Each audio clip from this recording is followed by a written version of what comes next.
ನಮಸ್ಕಾರ ಸ್ನೇಹಿತರೆ, ವಧು ಧಾರಾವಾಹಿಯ 10ನೇ ಎಪಿಸೋಡ್ಗೆ ಸ್ವಾಗತ.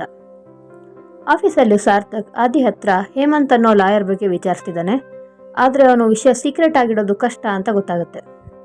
ಅವಾಗ ಸಾರ್ಥಕ್ ಫ್ರೆಂಡ್ ರಿಷಬ್ ಬಂದ್ಬಿಟ್ಟು ಅರ್ಜೆಂಟಲ್ಲಿ ಏನೋ ಡಿಸಿಷನ್ ತಗೊಳ್ಳೋ ಬದಲು ಅಮ್ಮನ ಹತ್ರ ಈ ವಿಷಯ ಮಾತಾಡೋದಲ್ವಾ ಅಂತ ಕೇಳ್ತಾನೆ.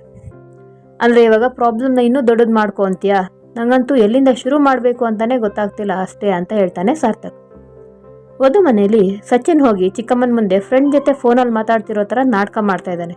ಯಾವುದೋ ಸ್ಕೀಮಲ್ಲಿ ದುಡ್ಡು ಇನ್ವೆಸ್ಟ್ ಮಾಡಿದರೆ ಡಬಲ್ ಆಗುತ್ತೆ, ನಾಳೆನೇ ದುಡ್ಡು ಅರೇಂಜ್ ಮಾಡ್ಕೊ ಅಂತ ಹೇಳ್ತಾನೆ. ವಧು ತಾಯಿ ದೇವಕಿಯವರು ವಧು ಜೂನಿಯರ್ ಲಾಯರ್ ಲಕ್ಕಿಗೆ ಕಾಲ್ ಮಾಡಿ ವಧು ಸುಜಿತ್ನ ಮೀಟ್ ಆಗೋಕೆ ಒಪ್ಕೊಂಡ್ಲಾ ಅಂತ ಕೇಳಿದಾಗ ಲಕ್ಕಿ ಸುಜಿತ್ನ ನಾನು ಭೇಟಿ ಮಾಡಿಸ್ತೀನಿ ಅಂತ ಹೇಳ್ತಾನೆ. ವಧು ಹತ್ರ ಬಂದು ಸುಜಿತ್ನ ಮೀಟ್ ಆಗೋ ಬಗ್ಗೆ ಮಾತಾಡಿ ವಧು ಕೈಲಿ ಸುಜಿತ್ಗೆ ಮೆಸೇಜ್ ಮಾಡಿಸ್ತಾನೆ. ಆಫೀಸಲ್ಲಿ ಆದಿ ಹುಡುಗಿ ಜೊತೆ ಚಾಟ್ ಮಾಡ್ತಿದ್ದಾನೆ.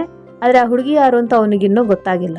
ಅವಳ ಹೆಸರು ಪ್ರಿಯಾ ಅಂತ ಹೇಳ್ತಾಳೆ. ಮನೆಯಲ್ಲಿ ಆದಿ ಅಮ್ಮ ಕಾಮಾಕ್ಷಿ ಅವರು ಈ ಅಮ್ಮ ಮಗ ಸೇರ್ಕೊಂಡೇನೋ ಮಾಡ್ತಿದ್ದಾರೆ ಅಂತ ಗಂಡನ ಹತ್ರ ಹೇಳಿದಾಗ ಅವರು ಅಮ್ಮ ಮಗ ಅಂದರೆ ಯಶೋಮತಿ ಅತ್ತಿಗೆ ಮತ್ತು ಸಾರ್ಥಕ್ ಬಗ್ಗೆ ಹೇಳ್ತಿದ್ಯಾ?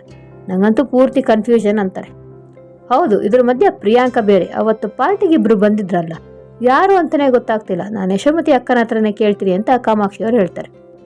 ಲಕ್ಕಿ ವಧು ಮೆಸೇಜಿಗೆ ರಿಪ್ಲೈ ಬಂದಿದೆಯೋ ಇಲ್ವೋ ಅಂತ ಕಾಯ್ತಿದ್ರೆ ವಧು ಕೆಲಸದಲ್ಲಿ ಬ್ಯುಸಿ ಇದ್ದಾಳೆ. ನಂಗಿರೋ ಇಂಟ್ರೆಸ್ಟ್ ಇವರಿಗಿಲ್ವಲ್ಲ ಅಂದ್ಕೊಂಡು ವಧು ಹತ್ರ ಮೇಡಮ್ ಒಂದ್ಸಲ ಫೋನ್ ಚೆಕ್ ಮಾಡಿ ಅಂತ ಕೇಳ್ತಾನೆ. ವಧು ಅವನಿಗೆ ಬೈಕೊಂಡೆ ಚೆಕ್ ಮಾಡಿದಾಗ ಒಂದ್ಸಲ ಮೀಟ್ ಆಗೋಣ ಯಾವಾಗ ಅಂತ ಕಾಲ್ ಮಾಡಿ ಹೇಳ್ತೀನಿ ಅಂತ ವಾಯ್ಸ್ ನೋಟ್ ಬಂದಿರುತ್ತೆ. ಅಷ್ಟರಲ್ಲಿ ರತ್ನಾಕರ್ ದಾಸ್ ಅವರು ವಧುನ ಕ್ಯಾಬಿನ್ಗೆ ಬರೋಕೆ ಹೇಳಿ ಕಳಿಸ್ತಾರೆ. ಪ್ರಿಯಾಂಕಾ ಅತ್ತೆಗೆ ಹೊಸ ಸೀರೆ ತಂದು ಕೊಡ್ತಾಳೆ. ಯಶೋಮತಿ ಅವರು ಸೀರೆ ತುಂಬ ಚೆನ್ನಾಗಿದೆ, ಇವಾಗ ಯಾಕೆ ತಂದೆ ಅಂತ ಕೇಳಿದಾಗ ಶನಿವಾರ ಮೂರ್ತಿಯವ್ರ ಮನೆಯಲ್ಲಿ ಸೀಮಂತ ಕಾರ್ಯಕ್ರಮ ಇದೆಯಲ್ಲ, ಅದಕ್ಕೆ ತಂದೆ, ಫಂಕ್ಷನ್ ಮಧ್ಯಾಹ್ನ ಇದೆ, ಒಟ್ಟಿಗೆ ಹೋಗೋಣ ಅಂತೇಳಿ ಹೋಗ್ತಾಳೆ. ಅವಳು ಹೋಗ್ತಿದ್ದಾಗೆ ಆದಿ ತಾಯಿ ಕಾಮಾಕ್ಷಿ ಅವ್ರು ಬಂದು ಪಾರ್ಟಿ ಜನ ಇಬ್ರು ಬಂದಿದ್ರಲ್ಲ, ಅವ್ರು ಯಾರು ಅಂತ ಕೇಳ್ತಾರೆ. ಯಶೋಮತಿ ಅವರು ನಂಗೂ ಗೊತ್ತಿಲ್ಲ ಅಂದಾಗ ಅವ್ರ ಪಾರ್ಟಿಲಿ ಜಾಸ್ತಿ ಹೊತ್ತಿರ್ಲಿಲ್ಲ, ಅವರನ್ನ ನೋಡಿದ್ರೆ ಪಾರ್ಟಿ ಮಾಡೋಕೆ ಬಂದವ್ರ ಥರ ಕಾಣಲಿಲ್ಲ, ಅದಕ್ಕೆ ಕೇಳಿದೆ ಅಂತ ಹೇಳ್ತಾರೆ. ಸಾರ್ಥಕ್ ಫ್ರೆಂಡ್ ರಿಷಬ್ ಸಾರ್ಥಕ್ ಹತ್ರ ನೀನು ಅಮ್ಮನ ಹತ್ರ ಈ ವಿಷಯ ಎಷ್ಟು ದಿನ ಮುಚ್ಚಿಡ್ತೀಯ ಅಂತ ನಂಗೆ ಗೊತ್ತಿಲ್ಲ, ಆದರೆ ಇವತ್ತೆಲ್ಲ ನಾಳೆ ಅಮ್ಮಂಗೆ ಈ ವಿಷಯ ಹೇಳಲೇಬೇಕು ಅಂದಾಗ ಸಾರ್ಥಕ್ ಗೊತ್ತು ಕಣೋ, ಸರಿಯಾದ ಟೈಮ್ಗೆ ವೇಟ್ ಮಾಡ್ತಿದ್ದೀನಿ ಅಂತಾನೆ.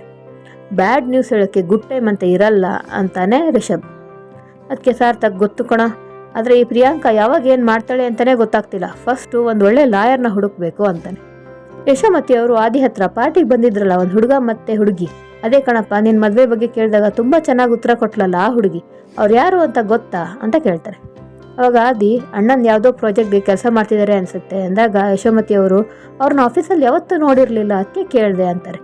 ಆದಿ ನನಗೂ ಗೊತ್ತಿಲ್ಲ, ವಿಚಾರಿಸಿ ಹೇಳಲ್ಲ ಅಂದಾಗ ಬೇಡ ಯಾಕೋ ನೆನಪಾಯಿತು ಕೇಳಿದೆ ಅಷ್ಟೇ ಅಂತಾರೆ. ರತ್ನಾಕರ್ ದಾಸ್ ಅವರು ವಧು ಹತ್ರ ಸಾರ್ಥಕ್ ಕೇಸ್ ಬಗ್ಗೆ ಮಾತಾಡ್ತಿದ್ದಾರೆ. ಬೇರೆ ಲಾಯರ್ನ ಅರೇಂಜ್ ಮಾಡಿಸೋದು ಅಷ್ಟು ದೊಡ್ಡ ವಿಷಯ ಅಲ್ಲ, ಹಾಗಂತ ನಿನ್ನ ಹತ್ರ ಆತ್ಮಗೌರವ ಬಿಡು ಅಂತಾನೂ ನಾನು ಹೇಳ್ತಿಲ್ಲ ಅಂತ ಹೇಳಿದಾಗ ವಧು ಹಾಗಿದ್ರೆ ನಾನು ಏನು ಮಾಡಬೇಕು ಸರ್ ಅಂತ ಕೇಳ್ತಾಳೆ. ತೆಗೆದು ಕೆನ್ನೆಗೆ ಬಾರಿಸಬೇಕಾಗಿತ್ತು ಅಥವಾ ಏನೋ ಒಂದು ಸಮಾಧಾನ ಮಾಡಿಕೊಂಡು ಮುಂದುವರಿಬೇಕಾಗಿತ್ತು.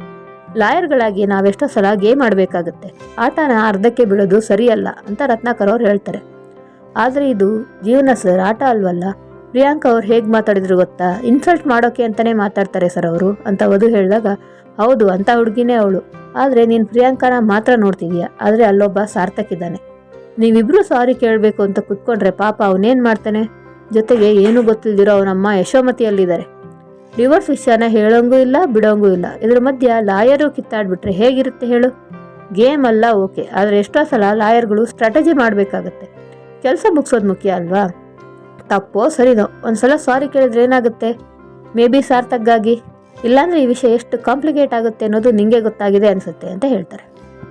ವಧು ಅಲ್ಲಿಂದ ಎದ್ದು ಹೊರಡ್ತಾಳೆ. ರತ್ನಾಕರ್ ಅವರು ಒಂದು ನಿಮಿಷ ವಧು ಸಾರಿ ಕೇಳ್ತೀಯೇ ಇಲ್ವೋ ಅಂತ ಕೇಳ್ತಾರೆ. ವಧು ಸಾರಿ ಕೇಳೋಕೆ ಒಪ್ಕೋತಾಳ? ಸಚಿನ್ ಮುಂದಿನ ಪ್ಲಾನ್ ಏನು ಅಂತ ಮುಂದಿನ ಸಂಚಿಕೆಯಲ್ಲಿ ನೋಡೋಣ. ಧನ್ಯವಾದಗಳು.